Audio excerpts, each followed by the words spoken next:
Hello everyone, আসসালামু আলাইকুম। মাত্র 13,000 টাকা বাজেট সেগমেন্টে অপ্পো লঞ্চ করলো অপ্পো A17k। তো শুরুতে যদি ফোনটির হাইলাইটেড বিষয় নিয়ে কথা বলি তাহলে ফোনটিতে ব্যবহার করা হয়েছে 6.56 ইঞ্চের একটি IPS LCD ডিসপ্লে।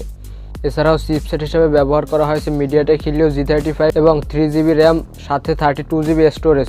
তো এই স্মার্টফোনটি এই দামে কতটুকু ভ্যালু ফর মানি এবং এই দামে কাদের জন্য ভ্যালু ফর মানি হবে তা নিয়ে কথা বলবো আজকের ভিডিওতে। So hey guys, Sifat here. তো ফার্স্টে যদি ফোনটির ডিজাইন অ্যান্ড বিল্ড কোয়ালিটির কথা বলি তাহলে ফোনটি একদম আইফোন 14 প্রো ম্যাক্সের মতো বক্সি শেপে এসেছে। ফোনটির ব্যাক প্যানেলে ব্যবহার করা হয়েছে প্লাস্টিক বা পলিকার্বনেট, তবে এর উপর এক ধরনের টেক্সচার থাকায় কোনো প্রকার স্ক্র্যাচ এবং ফিঙ্গারপ্রিন্ট আসার ঝামেলাই নেই। ফোনটির উপরের দিকে থাকছে সিঙ্গেল ক্যামেরা সেটআপ এবং সাথে থাকছে একটি ফ্ল্যাশ লাইট। ফোনটির রাইট সাইডে থাকছে ভলিউম লকার, তার নিচে থাকছে পাওয়ার বাটন, আর এই পাওয়ার বাটনটি ফিঙ্গারপ্রিন্ট স্ক্যানার হিসেবে কাজ করে। ফোনটির নিচের দিকে থাকছে main microphone, micro USB port, 3.5mm headphone জ্যাকের পোর্ট এবং মেইন স্পিকার গ্রিল। ফোনটির লেফট সাইডে থাকছে ট্রিপল কার্ড স্লট, যার মধ্যে দুটো ন্যানো সিমের পাশাপাশি একটি মাইক্রো এসডি কার্ড অনায়াসে ব্যবহার করা যাবে। তবে এই জায়গায় ফোনের উপরের দিকে কিছুই থাকছে না। যদি এই জায়গায় একটি নয়েজ ক্যান্সেলেশন মাইক ব্যবহার করা হতো তাহলে আরও ভালো হতো এই প্যাকেজটি। ফোনটির ফ্রন্টে থাকছে ফুল ভিউ ডিসপ্লে, যার টপে থাকছে ছোট্ট একটি নচ, আর এই নচের মধ্যে ইমপ্লিমেন্ট করেছে ফোনটির সেলফি ক্যামেরা।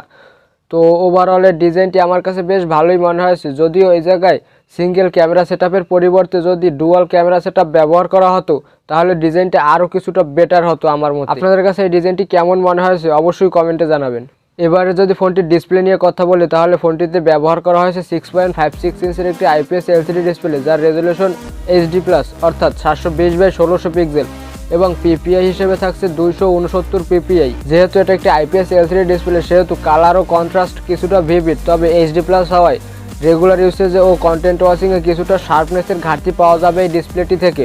তবে এই জায়গায় কোনো রিফ্রেশ রেট ব্যবহার করা হয়নি। যদি এই জায়গায় 90 হার্জের রিফ্রেশ রেট ব্যবহার করা হতো তাহলে ইউজার এক্সপিরিয়েন্স অনেকটা বেটার হতো। এছাড়াও ডিসপ্লেটিকে প্রোটেকশন করছে পান্ডা গ্লাস। ডিসপ্লেটিতে থাকছে 480 নিটসের পিক ব্রাইটনেস, যার ফলে আউটডোরেও বেশ ভালোই ভিজিবিলিটি পাওয়া যাবে এই ডিসপ্লেটি থেকে। তবে একদম ডিরেক্ট সানলাইটে কিছুটা ভিজিবিলিটি কম পাওয়া যাবে এই ডিসপ্লেটি থেকে। তো ওভারঅল দাম বিবেচনায় ডিসপ্লেটি আমার কাছে বেশ ভালোই মনে হয়েছে। যদি এই জায়গায় 90 হার্জের রিফ্রেশ রেটটা থাকতো তাহলে আরও ভালো হতো এই ডিসপ্লেটির দাম বিবেচনায়। ফোনটির ক্যামেরার কথা বলতে গেলে ফোনটির ব্যাক প্যানেলে ব্যবহার করা হয়েছে সিঙ্গেল ক্যামেরা সেটআপ, আর যেটা কিনা 8 মেগাপিক্সেলের। এই ক্যামেরাটি দিয়ে ডে লাইটে বেশ ভালো ফটোগ্রাফি করা গেলেও লো লাইটে কোনো ফটোগ্রাফি করা যাবে না এই ক্যামেরাটি দিয়ে। শুধুমাত্র যারা টুকটাক ছবি তুলবেন এবং ভিডিও কলে কথা বলার জন্য বেশ ভালো হবে এই ফোনটির মেইন ক্যামেরা। ফোনটির মেইন ক্যামেরা দিয়ে সর্বোচ্চ ভিডিও রেকর্ড করা যাবে 1080p 30 fps-এ।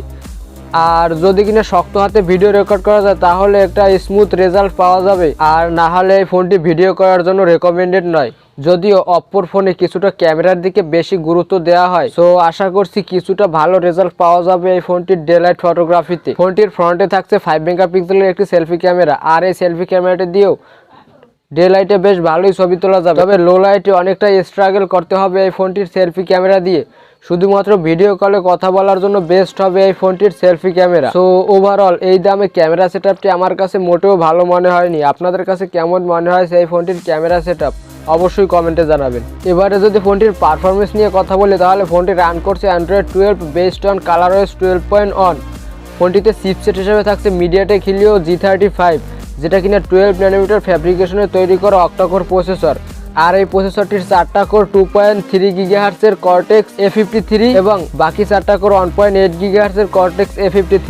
আর এই চিপসেটটির জিপিইউ হিসেবে থাকছে PowerVR GE8320 MediaTek Helio G35, প্রায় 3 থেকে 4 বছর আগের একটি চিপসেট। তো এই চিপসেটটি বর্তমান সময়ে এসে কতটুকু পারফরমেন্স দিবে তার সম্পর্কে আপনাদের অবশ্যই ধারণা আছে। তারপরে যদি ফোনটির গেমিং এর কথা বলি তাহলে ফ্রি ফায়ার মোটামুটি স্মুথ গ্রাফিক্সে প্লেয়াবল হলেও অন্য সব হাই গ্রাফিক্সের গেম যেমন PUBG, Asphalt 9, কল অফ ডিউটির মতো গেম প্লে করাই যাবে না এই স্মার্টফোনটি দিয়ে। আর ফেসবুক, নগদ, রকেট, বিকাশ, হোয়াটসঅ্যাপের মতো অ্যাপ ইজিলি রান করা যাবে কোনো প্রকার ল্যাগ বা হ্যাং ছাড়াই। যদিও এইগুলোর লাইটার ভার্সন ইউজ করলে আরও কিছুটা বেটার এক্সপিরিয়েন্স পাওয়া যাবে। সো যারা কিনা গেমার আছেন তাদের জন্য মোটেও রেকমেন্ডেড নয় এই স্মার্টফোনটি।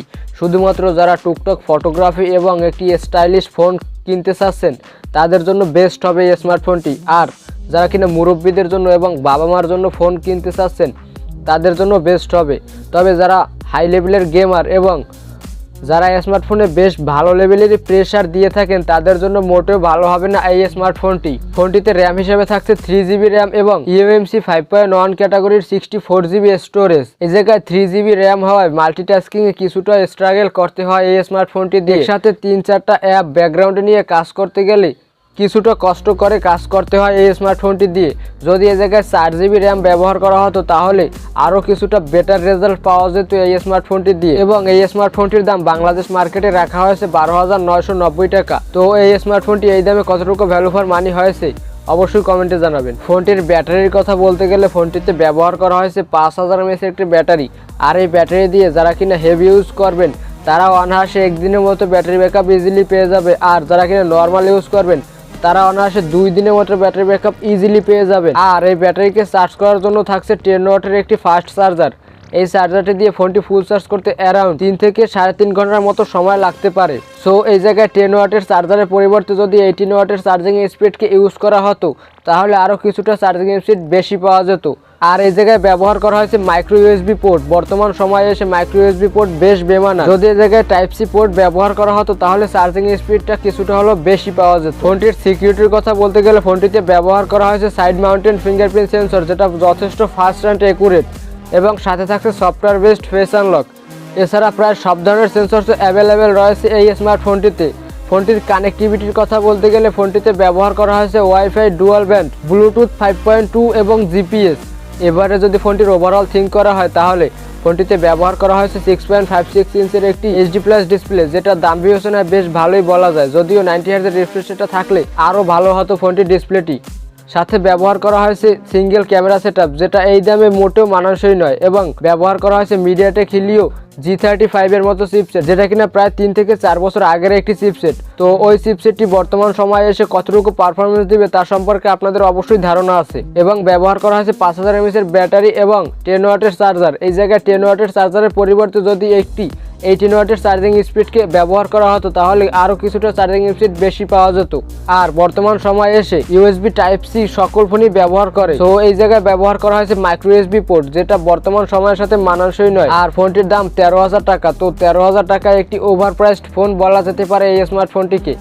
যদিও ডিজাইনের দিকে বেশ ভালোই গুরুত্ব দিয়েছে অপ্পো। বরাবরের মতো অপ্পো ডিজাইনে বেশ ভালোই একটি চমক নিয়ে আসে।